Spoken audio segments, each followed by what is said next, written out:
Assalamualaikum warahmatullahi wabarakatuh. Kami di sini akan mempresentasikan instalasi server SourceSwitch berbasis SIP dengan Drinkbox.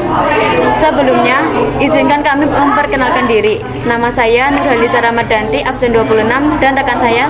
Nama saya Alia Nursa Putri, nomor absen 5. Untuk langkah-langkahnya, yang pertama kita buka aplikasi VirtualBox, kemudian kita klik New. Kemudian name kita isikan server void, tipe kita pilih Linux, untuk versi kita pilih Red Hat yang 32 bit. Kemudian kita next. Di halaman berikutnya kita akan mengatur RAM virtualnya, kemudian kita next. Halaman berikutnya adalah pengaturan untuk hard disk, kemudian kita pilih create. Kemudian kita pilih VDI dan next. Kita pilih dynamical allocated dan next. Pengaturan untuk ukuran hard disk disesuaikan dengan kebutuhan, kemudian create. Tampilan mesin virtual dari server void. Kemudian kita setting jaringannya, klik setting, kemudian pilih network. Untuk jaringannya disesuaikan dengan kebutuhan, kemudian kita klik OK.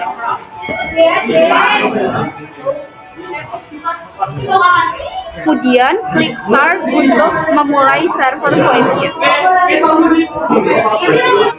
Kemudian kita pilih Drinkbox yang kita miliki, kita pilih ADD, kita cari di mana kita menaruh Drinkbox kita, kemudian kita klik dan open.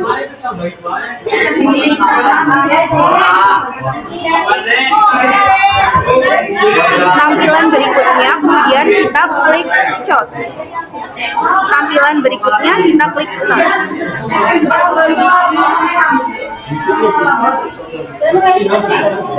Ini adalah tampilan Drinkbox untuk pertama kalinya, kemudian kita tekan enter. Tampilan setelah kita tekan enter, proses instalasi pun berjalan. Kemudian kita memilih tipe keyboard, kita pilih S, kemudian kita OK. Kemudian kita pilih time zone, kita cari negara kita yakni Asia atau Jakarta, kemudian kita enter. Halaman berikutnya adalah pengaturan password root. Kita masukkan 1, 2, 3, 4, 5, dan 6. Untuk confirm kita masukkan 1, 2, 3, 4, 5, 6, kemudian kita enter.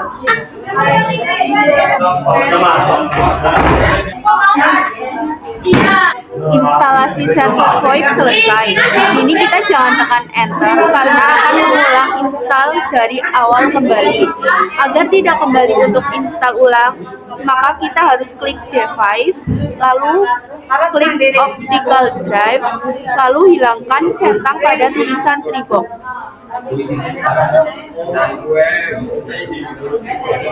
Kemudian kita ke menu machine dan pilih reset dan klik reset. Ini adalah tampilan server VoIP. Kita masukkan login sebagai root, passwordnya 1, 2, 3, 4, 5, 6, kemudian kita enter. Ketika kita sudah berhasil masuk ke halaman root, kemudian kita bersihkan dengan mengetikkan perintah clear dan enter. Kemudian kita atur jaringannya. Kita sesuaikan jaringan IP yang digunakan pada sistem operasi Windows-nya dengan cara klik CMD, ketik IP config.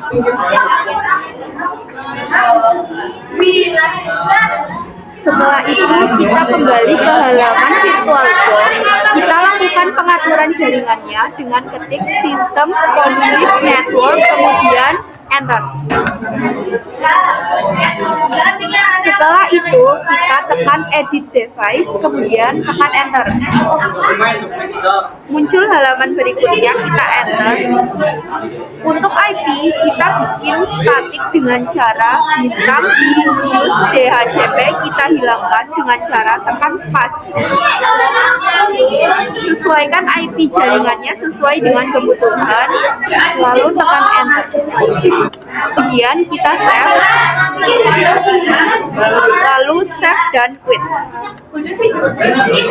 Setelah itu kita clear lagi. Kita restart jaringannya dengan perintah /etc/init.d/network restart. Kemudian kita ketikkan perintah ifconfig, lalu akan nampak IP address. Setelah itu kita ping IP yang ada di CMD. Setelah selesai mengeping IP di CMD, langkah berikutnya adalah kita buka web browser, lalu ketikkan alamat dari IP tersebut.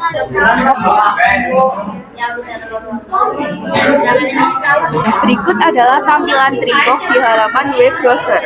Untuk masuk ke Tribox, kita klik switch di pojok kanan atas, lalu isikan nama atau username dengan main, dan passwordnya adalah password. Kemudian login. Nah, berikut adalah tampilan Tribox ketika sudah login. Setelah berhasil login ke dalam mode administrator, kita setting atau tambahkan extension atau nomor telepon yang bisa digunakan oleh klien atau pengguna. Pilih PBX, lalu PBX settings, klik extension, device, lalu submit.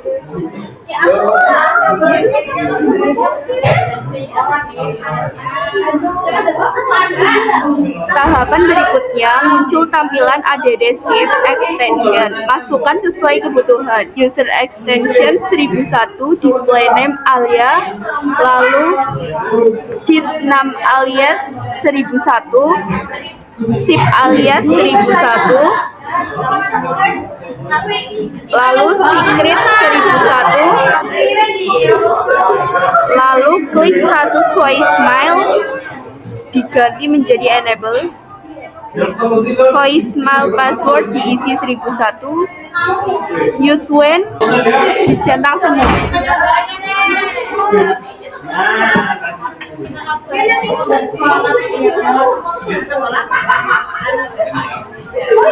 Lalu setelah itu kita submit, kita klik apply configuration, lalu klik continue with reload.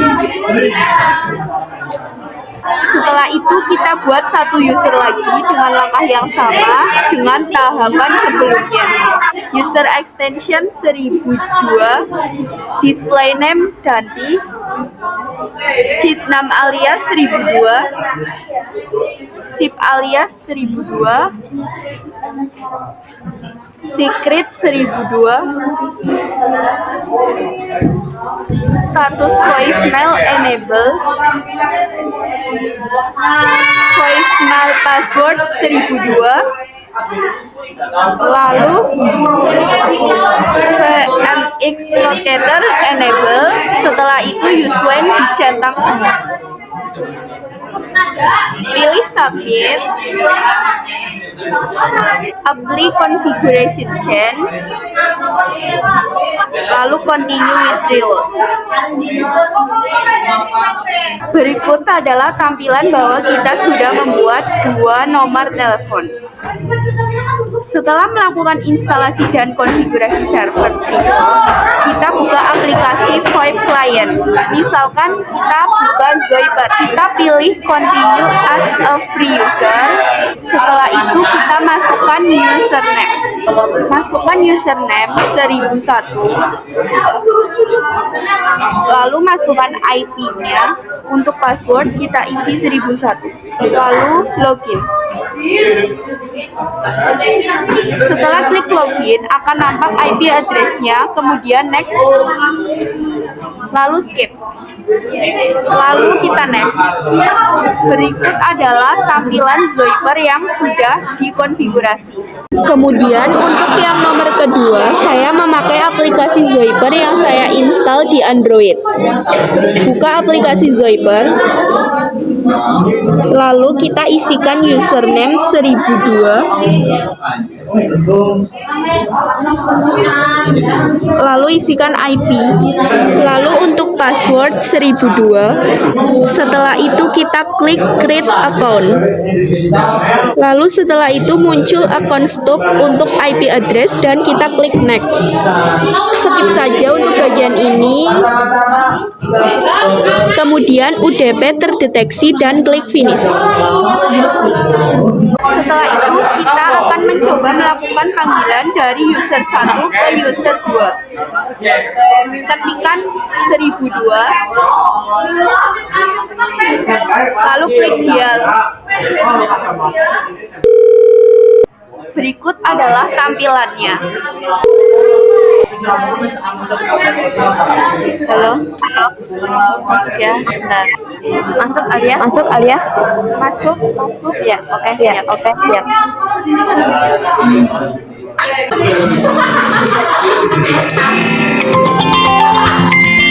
Berikut adalah tampilan di user 2. Sekian dari presentasi kami. Bila ada salah kata, kami mohon maaf yang sebesar-besarnya. Wassalamualaikum warahmatullahi wabarakatuh.